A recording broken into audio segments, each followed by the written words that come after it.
Eu vim do futuro para te contar, meu amigo, que a turma que grita sem anistia venceu, mas não tinha ninguém para comemorar. O país agora é muito diferente daquele que você conhece. Os atos antidemocráticos não existem mais. O bolsonarismo ficou no passado. Mas não foi só isso que mudou. O ambiente de negócios, os empregos, a imagem internacional do Brasil e a vida daqueles que sequer ligam para essa querela política também mudou radicalmente. Alguns dizem que tá tudo muito mais seguro, mais estável, mais previsível. Já outros acreditam que se trata de uma distopia.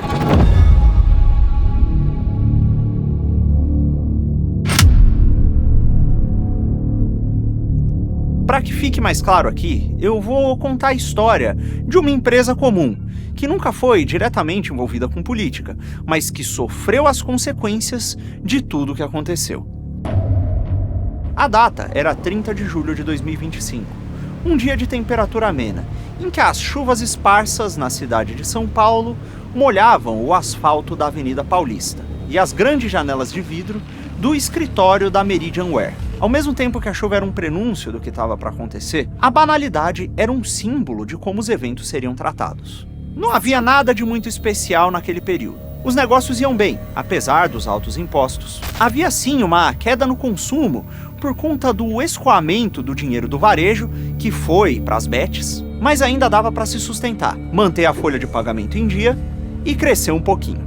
Ícaro, diretor e sócio da Meridian Wear, revisava uma planilha com custos e estimativas de retorno do patrocínio a grandes influenciadores e podcasts. Até que, em meio a um gole e outro em seu café morno, pula uma notificação do Google News em seu celular. EUA aplica um Magnitsky a ministro do STF, além de tarifa de 50% já aplicada a produtos brasileiros. Magnitsky soou como vodka ou remédio importado. Ícaro franziu a testa, voltou a mexer o açúcar. Tarifas? O Brasil sempre teve uma para chamar de sua. Eu vendo quase tudo no mercado interno e importo insumo. Não vai mudar muito a minha rotina, pensou. E voltou ao que importava, um drop de camisetas básicas com um slogan neutro, que vendia bem porque, justamente, não dizia nada. Na TV, a sequência era coreografada. Corte para Brasília, corte para Washington, retorno a Brasília. Um comentarista falou em símbolos, um outro falou em empoderamento do executivo e soberania. O âncora fez cara de entendimento solene e explicou que a Lei Magnitsky servia para punir abusos graves.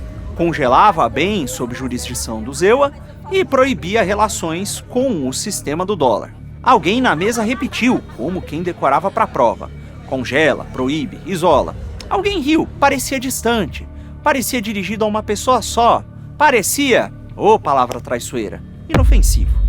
O tempo ia passando, as consequências eram mínimas. Os mais radicais e aguerridos falavam em soberania. Lula não pode se curvar à chantagem americana. Alguns tratavam tudo com desdém. O Itamaraty tem história, é respeitado e sabe negociar. Já outros diziam que a tal Magnitsky em nada ia mudar a vida do ministro afetado, porque ele só operava em real, não dólar. Com o tempo, a coisa foi mudando. Ministros começaram a ficar tensos, cartões de crédito eram cancelados, vistos suspensos, bens fora do país eram bloqueados. Alguns juízes começavam a mudar de postura. Internacionalmente, alguns dos presos do 8 de janeiro, antes vistos unanimemente como um bando de golpistas, agora eram vistos como vítimas de violação de direitos humanos. A mudança no tom do ministro Fux no julgamento do Bolsonaro, por exemplo, foi um choque para muitos. Mas para Ícaro, ora, não havia nada a temer. E nada disso importava. O negócio dele era vender camiseta. Em alguns casos, a polêmica toda podia ser até vantajosa. Alguns dos podcasts que ele patrocinava começaram a crescer com a polarização vigente. Eles promoviam debates, as views subiam, e seu produto era mais visto. E no fim, vendia mais. O Brasil exportava menos. O café estava um pouco mais caro. O dólar também. Mas depois de algumas flutuações da B3, o mercado financeiro, como sempre, se ajustou. E até conseguiu lucrar. O pé de meia do Ícaro, na renda fixa, Com as taxas de juros altas, estava indo muito bem. Não havia motivo para se preocupar. Era só focar no trabalho, enriquecer e cuidar da própria vida. Crescer e ascender mais e mais. Com o tempo, o enredo promovido pela mídia começou a esbarrar na realidade. A imprensa fingia não ver os motivos políticos das sanções. Preferia tratar tudo como se fossem questões comerciais. Os sorrisos e apertos de mão eram encarados pela mídia com otimismo. Lula conquistou Trump. Logo a situação se resolverá. Os bancos reagiam de acordo. A bolsa subia e reuniões eram marcadas. Os pedidos por anistia aos condenados pelo regime eram ignorados, como se a Casa Branca nunca tivesse sequer tocado nessa questão. Nos corredores da Meridianware, tudo continuava igual. De vez em quando, durante o almoço, alguém repetia um comentário decorado do noticiário sobre as negociações. E tudo permaneceu assim, até o dia B. Alguns meses depois, após um breve período de prisão domiciliar, Jair Bolsonaro foi condenado e, verdadeiramente, preso. Foi pra cadeia. Parte da população vibrou, parte se revoltou, mas ninguém se surpreendeu. Todos sabiam que aconteceria. O que poucos imaginavam eram as consequências. Ícaro não foi surpreendido pela notícia em si, mas por uma outra coisa. Os passos apressados de Fortunato, atravessando o corredor. Chefe, os gateways de pagamento internacionais pararam de funcionar. Minutos depois, o suporte técnico estava tomado por reclamações de clientes estrangeiros, incapazes de finalizar suas compras. Era estranho, preocupante, mas não o fim do mundo. Olha, apenas 20%, mais ou menos, do faturamento vinha de fora. O fim começou mesmo com Irene, ofegante, olhos arregalados, o celular tremendo na mão. O principal fornecedor de tecidos informava que a partir daquele dia não poderia mais atender a Meridian. Dois setores distintos enfrentavam o mesmo problema. O Brasil havia sido desligado do sistema financeiro internacional. Clientes estrangeiros não conseguiam mais enviar dinheiro.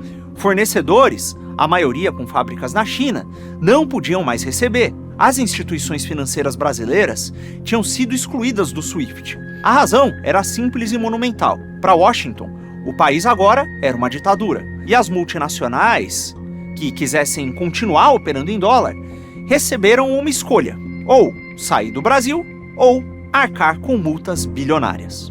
Evaporou-se a aparência de boa diplomacia e normalidade institucional vendida pelos veículos de imprensa, e sobrou a pura e simples realidade. Agora, o Brasil não era mais território de risco, era território tóxico. Operar no Brasil significava arriscar ser excluído do sistema financeiro internacional. Na segunda-feira seguinte, a Meridianware acordou com a sensação de que o site estava no modo avião. Fortunato, guardião das finanças, tentou o suporte do gateway estrangeiro. Musiquinha, ticket, we're working on it. No fim da tarde, veio a frase que nós aprenderíamos a recitar de cor. Por prudência, suspendemos operações com emissores domiciliados em jurisdições sob revisão. Jurisdição sob revisão, país sob revisão, gente sob revisão. Débora, a diretora do jurídico, reuniu um comitê de pessoas. Chamaram de Comitê de Prudência, porque nomes macios seguram tragédias.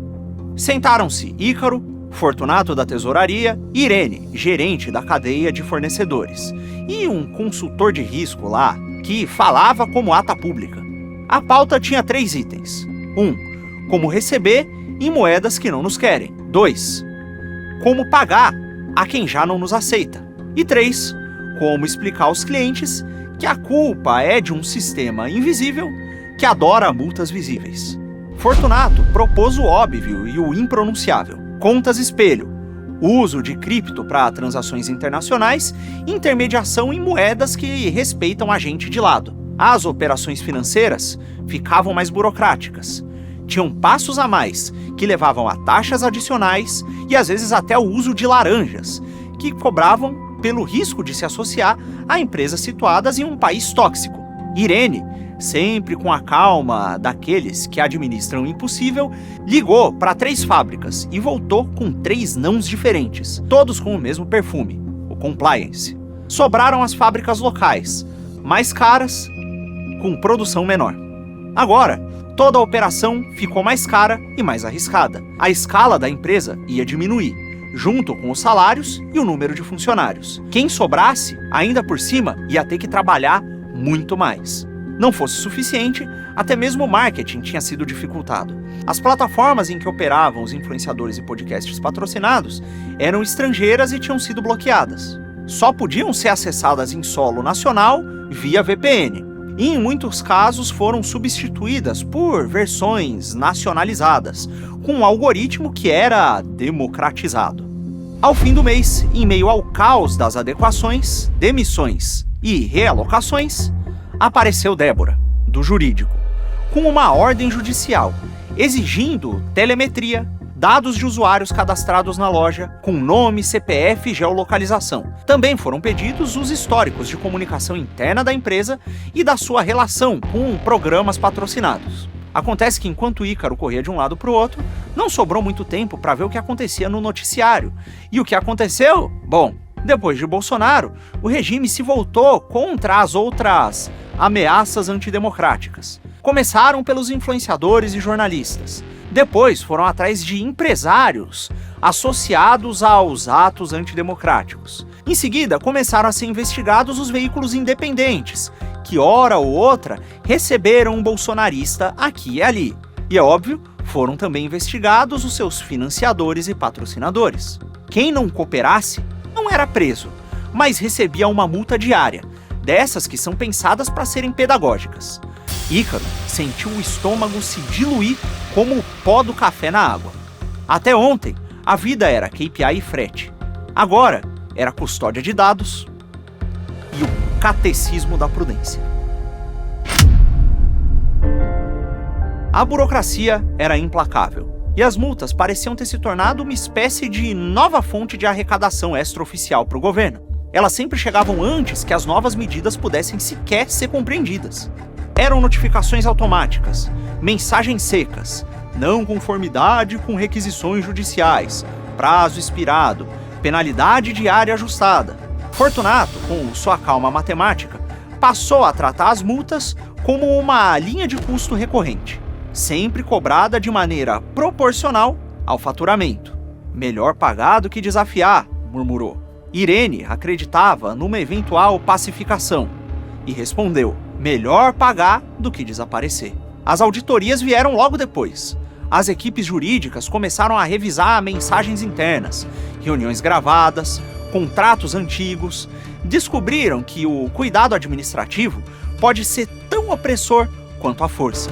Cada relatório produzido pela Meridian era acompanhado de uma nota de conformidade política e compromisso com a democracia, um novo gênero de documento que ninguém ousava não preencher. Débora, exausta, chegou com mais notícias. Havia surgido recentemente aí um novo escritório de consultoria jurídica, a Casa Mercúrio. Ao que tudo indica, formada por ex-colegas de gabinetes do judiciário. Eles eram especializados em lidar com a nova burocracia e evitar multas e penalidades. O serviço era caro, mas para uma empresa do porte da Meridian, que pagava multas tão altas, podia compensar. Com o tempo, os clientes nacionais também começaram a desaparecer.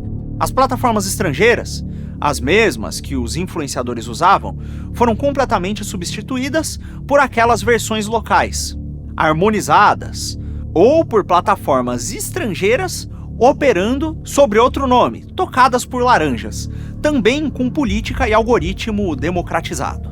Os patrocinadores da Meridian, agora dentro de uma bolha de aprovação estatal, começaram a falar como leitores de manuais de instrução. Frases longas, neutras, quase piedosas. Os anúncios diziam muito sem dizer nada, e essa era a beleza perigosa da nova linguagem. O público, esgotado de tensão e medo, comprava menos por gosto e mais por costume. A moda tinha virado uniforme de resignação. Roupas lisas, cores discretas, mensagens neutras. Ícaro percebeu que vendia bem e, por isso, sentiu culpa. As sanções internas evoluíram. Primeiro, foram empresas suspeitas de complacência com a dissidência golpista. Depois, as que não se posicionavam. A gente ainda tá vivo, dizia Fortunato. Ainda, respondia Irene, enquanto conferia mais um lote recusado na alfândega. Os bancos nacionais, sem acesso ao dólar, criaram o real digital, moeda virtual lastreada na confiança do próprio governo. Funcionava dentro das fronteiras. E, se o Pix já era amplamente monitorado pela Receita, o real digital, então, era completamente controlável. Com o tempo, o ambiente de negócios, já sufocado, começou a encolher. Empresas menores que não conseguiam lidar com as novas imposições burocráticas iam à falência.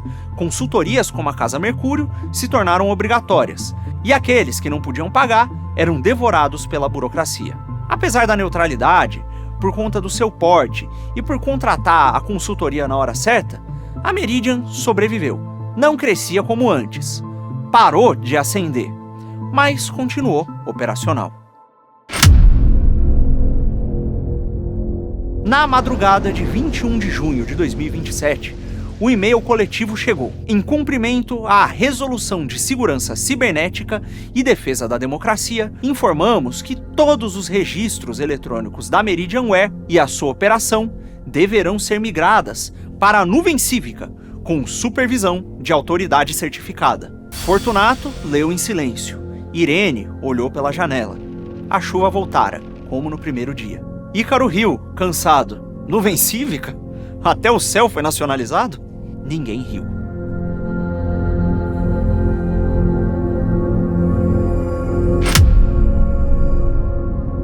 Nos meses seguintes, a Meridian virou um provedor estatal de vestuário essencial. Os slogans neutros foram adotados oficialmente pelo governo, estampados em uniformes e campanhas de conscientização. As camisetas traziam frases como: "O amanhã é previsível", "Segurança é liberdade", "A estabilidade veste bem". Ícaro, agora apenas um gestor nominal da sua empresa, recebia memorandos periódicos, com instruções de produção e metas sociais. Irene coordenava a logística de distribuição, não mais para lojas, mas para centros de cidadania. Fortunato administrava o fluxo de créditos digitais, controlados por algoritmos que chamavam juros de ajuste moral. Débora foi embora.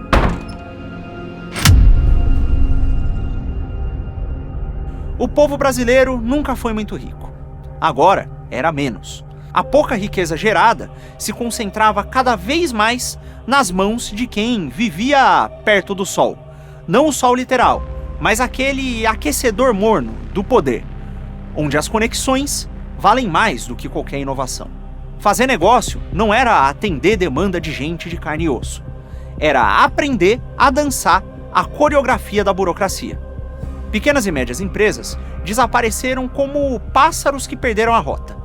As regras de compliance engrossaram. A vigilância financeira virou o ar que se respira sem que ninguém percebesse. E gente como Ícaro, que em outros tempos conseguiria alçar voos com as próprias forças, terminou com duas opções: submeter-se e servir ao regime, cortando as próprias asas e trocando os altos voos por simples caminhadas, ou desobedecer e nem sequer conseguir andar. Olha, existem aqueles que acham que a conversão das instituições em máquinas de devoramento compulsiva dos próprios filhos era inevitável. Eles acham que, de dentro da nossa política, não havia nada que pudesse ser feito para evitar esse destino. E no fundo, para quem só olha de dentro, isso pode até parecer verdade. Mas, olhando por fora dessa ordem imposta pela burocracia, ainda existem filhos desse país que enxergam para além do horizonte curto das nossas elites. Gente que não tem medo de buscar forças em poderes que não se curvam a esse julgo, nem aqui, nem lá fora. Talvez aí exista uma saída, uma forma de cessar os ciclos de vingança, conter as punições excessivas e tirar o país desse marasmo previsível. O que isso significa na prática e que papel alguns desses filhos já começaram a desempenhar lá fora, Eu te explico melhor nesse vídeo aqui.